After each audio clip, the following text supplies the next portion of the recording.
पूर्व मुख्यमंत्री चंपाई सोरेन दिल्ली से रांची लौटे। बिरसा मुंडा हवाई अड्डे पर हुआ भव्य स्वागत। भाजपा में शामिल होने के फैसले पर कहा, झारखंड के हित में लिया निर्णय।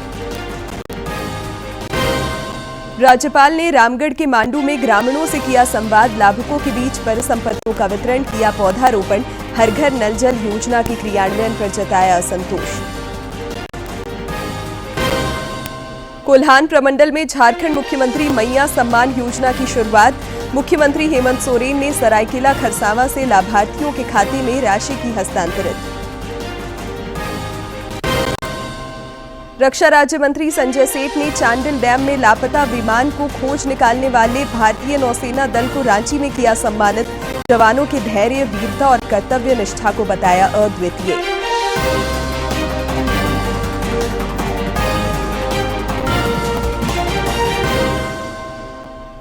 नमस्कार, खबरें झारखंड में आपका स्वागत है। मैं हूं शिवानी कुमारी और अब समाचार विस्तार से। पूर्व मुख्यमंत्री चंपाई सोरेन के आज दिल्ली से रांची लौटने पर उनका एयरपोर्ट पर भव्य स्वागत हुआ। उनके स्वागत के लिए समर्थक उनके गृह जिला सरायकेला खरसावां के अलावा पश्चिमी और पूर्वी सिंहभूम जिले से भी पहुंचे थे। इस दौरान भाजपा में शामिल होने के फैसले पर श्री सोरेन ने कहा कि उन्होंने यह निर्णय झारखंड के हित में लिया है। भैया मोबाइल सब बढ़िया है, 2 मिनट में बढ़िया लिया है। ठीक है, वो सब हम लोग देख लेंगे।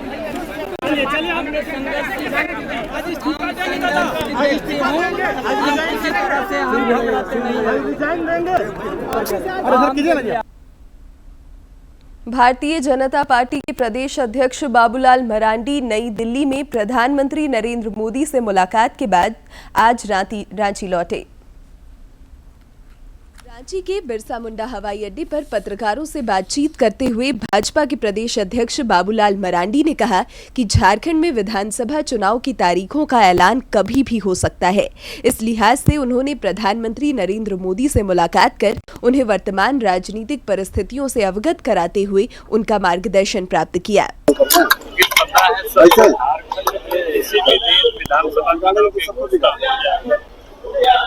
झारखंड राज्य की जो वर्तमान परिस्थिति है उसके बारे में चर्चा करना और थोड़े उनसे मार्गदर्शन देना, ये दोनों काम पूरा करके। एक सवाल के जवाब में उन्होंने कहा कि पूर्व सीएम चंपाई सोरेन के भारतीय जनता पार्टी में शामिल होने से पार्टी और अधिक मजबूत होगी। जब कोई भी व्यक्ति परिवार में शामिल होता है तो खुशी होती है, प्रसन्नता होती है कि वे परिवार में आ रहे हैं, परिवार बढ़ रहा है। और वो भी वैसे लोग आ रहे हैं जिन लोगों ने झारखंड राज्य की लड़ाई के लिए लंबी समय तक लड़ाई लड़ी। पूर्व सीएम चंपाई सोरेन पर पिछले 5 महीनों से राज्य सरकार द्वारा सर्विलांस लगाए जाने की खबरों पर प्रतिक्रिया व्यक्त करते हुए श्री मरांडी ने सरकार पर निशाना साधा। सोरेन तो यही काम कर ही रहा है, कौन कहाँ रहता है, कौन कहाँ जाता है, कौन क्या खाता है, यही काम तो करता है।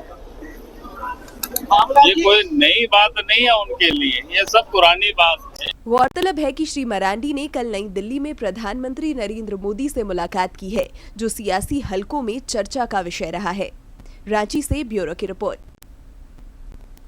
राज्यपाल संतोष कुमार गंगवार ने आज रामगढ़ जिला अंतर्गत मांडू के कुज्जू पूर्वी पंचायत सचिवालय में ग्रामीणों के साथ संवाद किया और परिसंपत्तियों का वितरण किया। उन्होंने एक पेड़ मां के नाम अभियान के तहत पौधारोपण भी किया। संतोष कुमार गंगवार ने आज रामगढ़ का दौरा किया।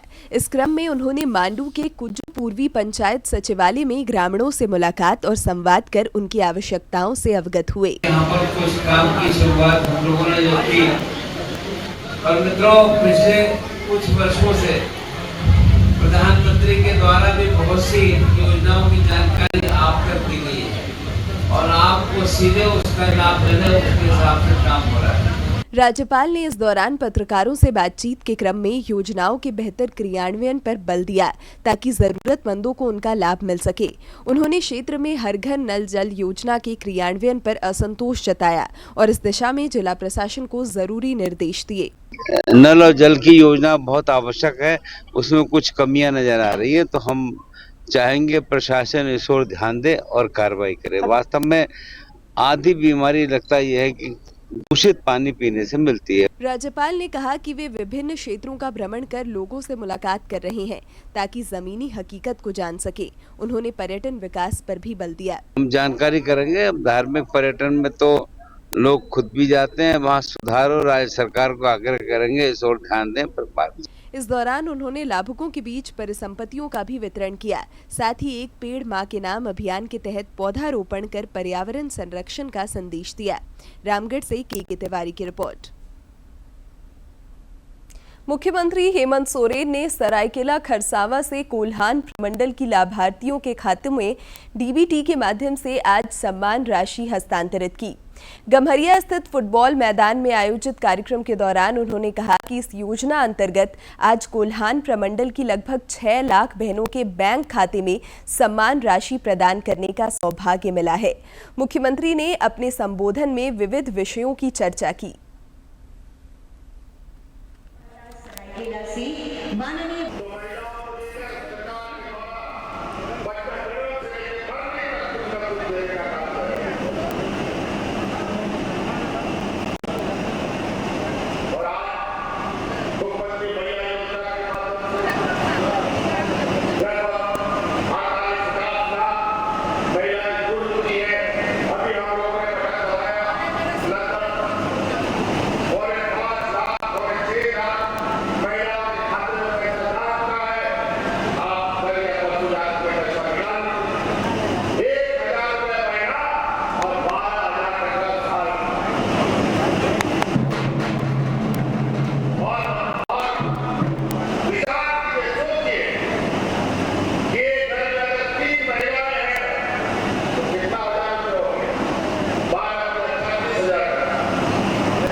रक्षा राज्य मंत्री संजय सेठ ने चांडिल डैम में लापता हुए विमान को खोज निकालने वाले भारतीय नौसेना के दल को आज रांची में सम्मानित किया।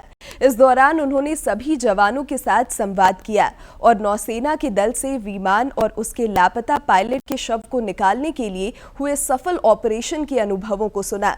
इस दौरान श्री सेठ ने कहा कि इस पूरे घटनाक्रम में इन वीर जवानों ने जो धैर्य, वीरता और कर्तव्य निष्ठा का परिचय दिया है वह अद्वितीय है। रक्षा राज्य मंत्री ने कहा कि हमारी सेना सिर्फ युद्ध के लिए नहीं होती, वह हर परिस्थिति में देश की सेवा के लिए होती है। यह एक बार फिर से प्रमाणित हुआ है। आईटी अधिकारी संतोष कुमार रिश्वत मामले में धनबाद में सीबीआई की कार्रवाई लगातार जारी है। सीबीआई की दिल्ली टीम ने सोमवार को जहां छापेमारी कर 3 लोगों को गिरफ्तार किया था, वहीं सीबीआई की एक दूसरी टीम ने भी धनबाद के चंचनी कॉलोनी स्थित रामनिवास आवास में रहने वाले कोयला कारोबारी अनिल सावरिया को यहां छापेमारी की। बताया जा रहा है कि सीबीआई की दूसरी टीम की छापेमारी भी आईटी अधिकारी संतोष कुमार रिश्वत मामले से ही जुड़ी है। सूत्र बताते हैं कि इस मामले में धनबाद के कई और बड़े व्यवसायी सीबीआई की रडार पर हैं। चिकित्सा कर्मियों की सुरक्षा के लिए गठित राष्ट्रीय कार्यबल की आज नई दिल्ली में बैठक हुई।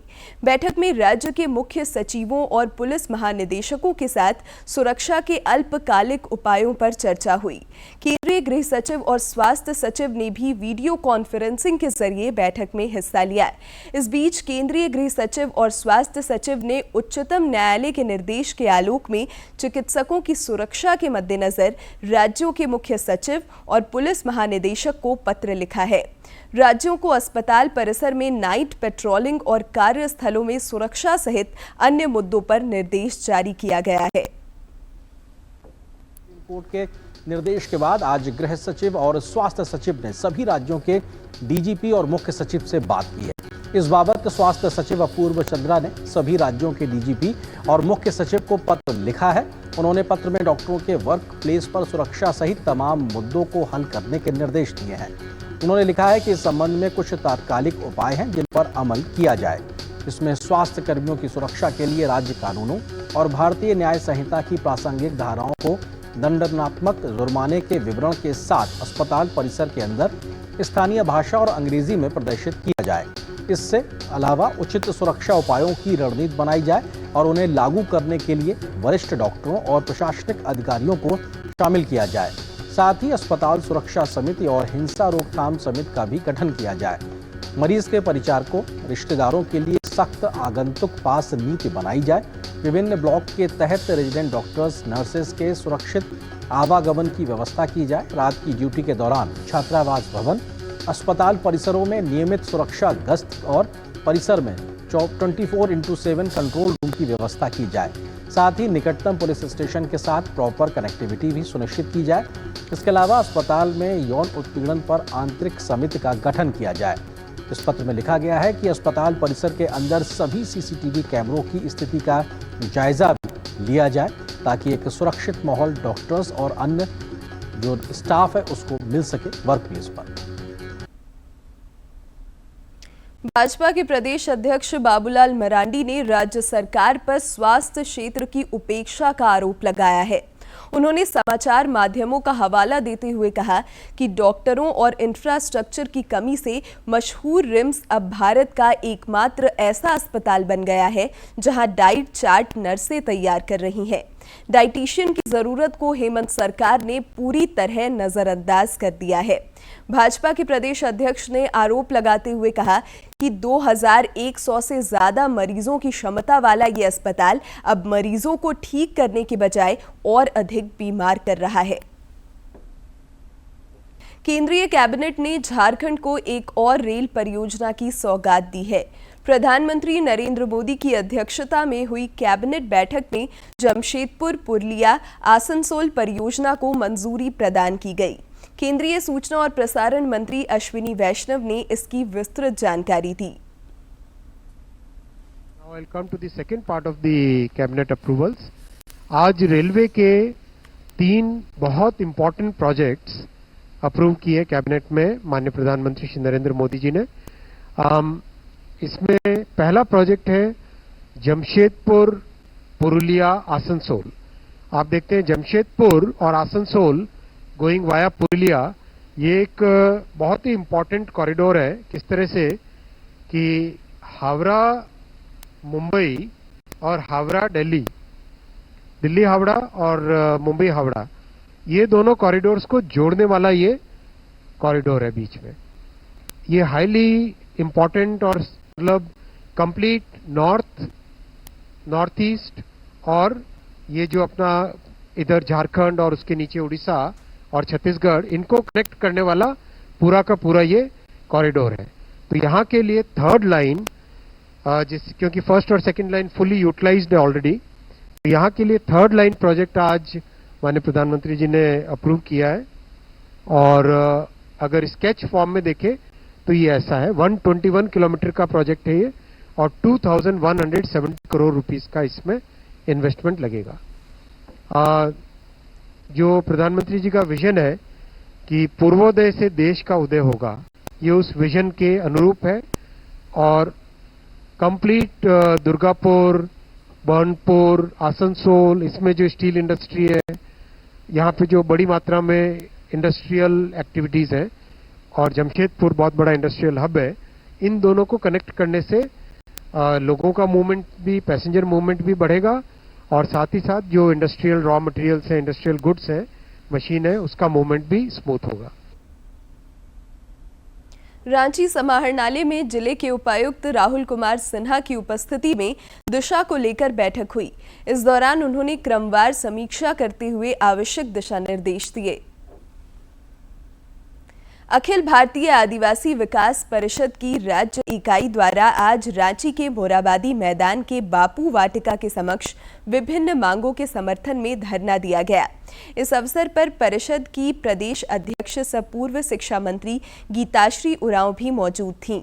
इस दौरान वक्ताओं ने भू माफियाओं पर नकेल कसने समेत विभिन्न मुद्दों को पुरजोर तरीके से उठाया। हमें का जो सम्मान और जो अधिकार दिया गया था वो सभी को खत्म कर दिया गया है। इसके अलावा जो हमारी जो भाषा है, भाषा जो है उस पे भी हम लोग देखते हैं कि यहाँ पर लगातार अन्य भाषाओं का बोलियों का अतिक्रमण। रामगढ़ में आज दिव्यांगों के लिए मुफ्त कृत्रिम अंग शिविर का आयोजन हुआ।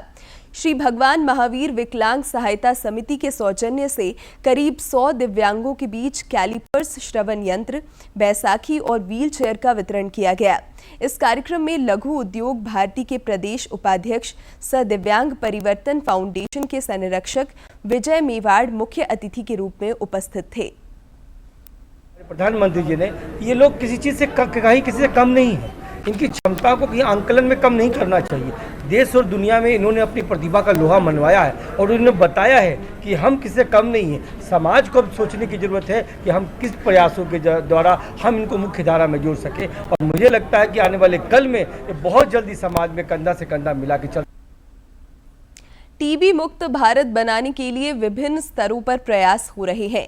निजी क्षेत्र द्वारा भी इस अभियान में सहयोग किया जा रहा है। हजारीबाग बड़कागांव अंतर्गत गोंदलपुरा खनन परियोजना के तहत अडानी फाउंडेशन ने तीसरे चरण के तहत गोद लिए 80 टीबी मरीजों के बीच निःशुल्क पोषण किट बांटे गए। फिक्स डोज कॉम्बिनेशन दवाएं क्या होती हैं और सरकार ने इन पर प्रतिबंध क्यों लगाया है, जानते हैं इस वीडियो क्लिप में।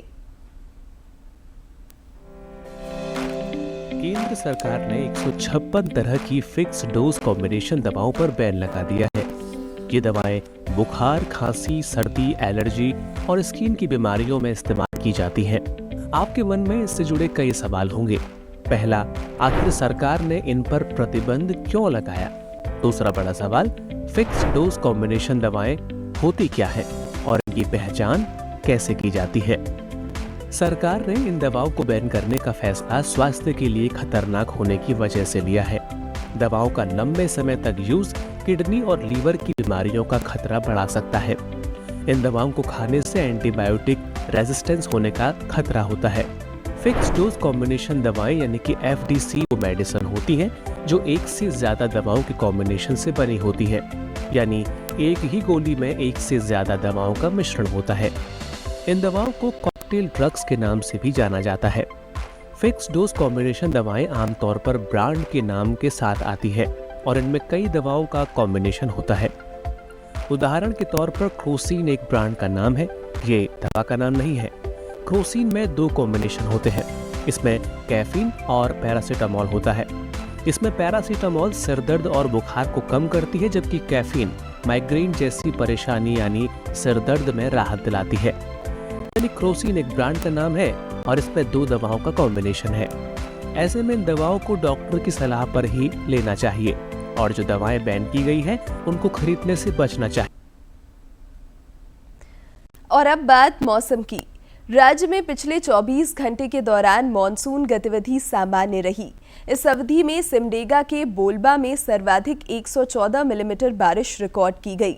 मौसम विज्ञान केंद्र रांची के वैज्ञानिकों ने बताया है कि आज राज्य के दक्षिणी और उससे सटे मध्य भागों में भारी बारिश हो सकती है। इस दौरान वज्रपात और आंधी की भी आशंका है। कल भी कुछ क्षेत्रों में आंधी और वज्रपात के आसार हैं। रांची और आसपास के क्षेत्र में भी अगले 4-5 दिनों तक आकाश में बादल छाए रह सकते हैं और बारिश की भी संभावना है। राज्य में 1 जून से 28 अगस्त के बीच औसतन 778 मिलीमीटर बारिश की तुलना में 707 मिलीमीटर बारिश हुई है। अगले 2 दिनों के दौरान अधिकतम तापमान में 2 से 3 डिग्री सेल्सियस तक की वृद्धि हो सकती है। और अब एक नजर डालते हैं प्रमुख शहरों के आज के तापमान पर। राजधानी रांची का अधिकतम तापमान 29.7 और न्यूनतम 23.4 डिग्री सेल्सियस रिकॉर्ड किया गया। जमशेदपुर का अधिकतम तापमान 34.0 और न्यूनतम 25.0 तथा डाल्टनगंज का अधिकतम तापमान 32.8 और न्यूनतम तापमान 25.4 डिग्री सेल्सियस रिकॉर्ड किया गया। फ्रांस की राजधानी पेरिस में आज से पैरालंपिक खेलों का आगाज हो रहा है। पैरालंपिक खेल 28 अगस्त से 8 सितंबर तक पेरिस में आयोजित होंगे। भारत पेरिस पैरालंपिक में पैरालंपिक खेलों के इतिहास में अपना अब तक का सबसे बड़ा 84 खिलाड़ियों का दल भेज रहा है। टोक्यो पैरालंपिक में भारत ने 54 खिलाड़ियों का दल भेजा था, जिसमें 14 महिलाएं थी। पेरिस पैरालंपिक में भारत 84 खिलाड़ियों का दल भेज रहा है, जिसमें 32 महिलाएं हैं। इस बार पैरा साइकिलिंग, पैरा रोइंग और ब्लाइंड जूडो 3 नए खेल रहेंगे, जिनमें भारतीय खिलाड़ी हिस्सा लेंगे। इस तरह भारत इस बार कुल 12 खेलों में हिस्सा लेगा। पेरिस पैरालंपिक में कुल 22 खेलों का आयोजन किया जाएगा। टोक्यो पैरालंपिक में भारत ने अपना सर्वश्रेष्ठ प्रदर्शन करते हुए कुल 19 पदक जीतने में कामयाबी पाई थी।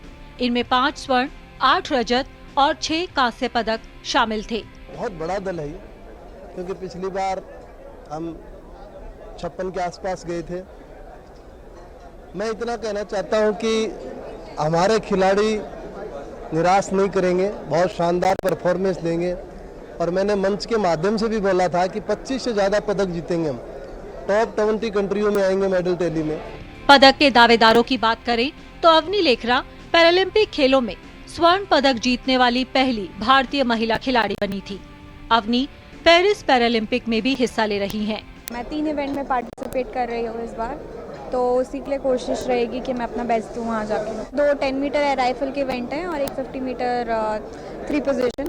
तो कोशिश तो यही रहेगी कि मैं तीनों इवेंट्स में अपना बेस्ट दूँ और कंट्री के लिए मेडल लाऊँ। होपफुली लेट्स सी उस दिन क्या होता है।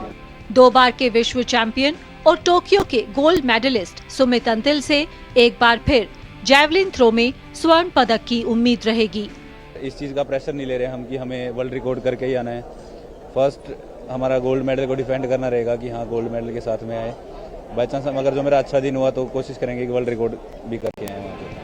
भाविना पटेल ने टोक्यो पैरालंपिक में टेबल टेनिस में भारत के लिए पैरालंपिक में पहला पदक जीता था और वे एक बार फिर महिला एकल और महिला युगल में पदक की चुनौती पेश करती नजर आएंगी। हरविंदर सिंह तीरंदाजी में पैरालंपिक में पदक जीतने वाले पहले भारतीय बने थे और एक बार फिर उनसे पदक की उम्मीद है।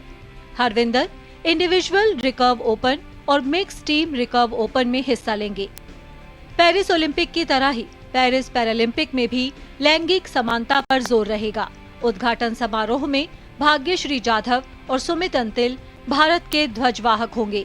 Bhagyashree Jadhav shot put F34 category में भारत का प्रतिनिधित्व करेंगी। वे विभिन्न प्रतियोगिताओं में भारत का प्रतिनिधित्व कर चुकी हैं। उन्होंने 2022 के एशियन पैरा गेम्स में रजत पदक जीता था। वहीं टोक्यो पैरालंपिक गेम्स में वे 7वें स्थान पर रही थीं। वहीं सुमित अंतिल ने टोक्यो पैरालंपिक में विश्व रिकॉर्ड के साथ जैवलिन थ्रो की F64 कैटेगरी में स्वर्ण पदक जीता था। सुमित ने 2023 की विश्व पैरा एथलेटिक्स चैंपियनशिप और 2022 के एशियन पैरा गेम्स में भी स्वर्ण पदक जीता था। Sports desk, DD news. अंत में मुख्य समाचार एक बार फिर।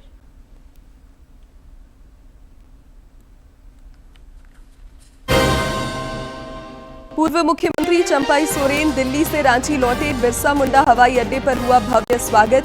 भाजपा में शामिल होने के फैसले पर कहा झारखंड के हित में लिया निर्णय। राज्यपाल ने रामगढ़ के मांडू में ग्रामीणों से किया संवाद। लाभुकों के बीच परिसंपत्तियों का वितरण किया। पौधारोपण। हर घर नल जल योजना के क्रियान्वयन पर जताया असंतोष। कोल्हान प्रमंडल में झारखंड मुख्यमंत्री मैया सम्मान योजना की शुरुआत। मुख्यमंत्री हेमंत सोरेन ने सरायकेला खरसावा से लाभार्थियों के खातों में राशि की हस्तांतरित। रक्षा राज्य मंत्री संजय सेठ ने चांडिल डैम में लापता विमान को खोज निकालने वाले भारतीय नौसेना दल को रांची में किया सम्मानित। जवानों के धैर्य, वीरता और कर्तव्य निष्ठा को बताया अद्वितीय।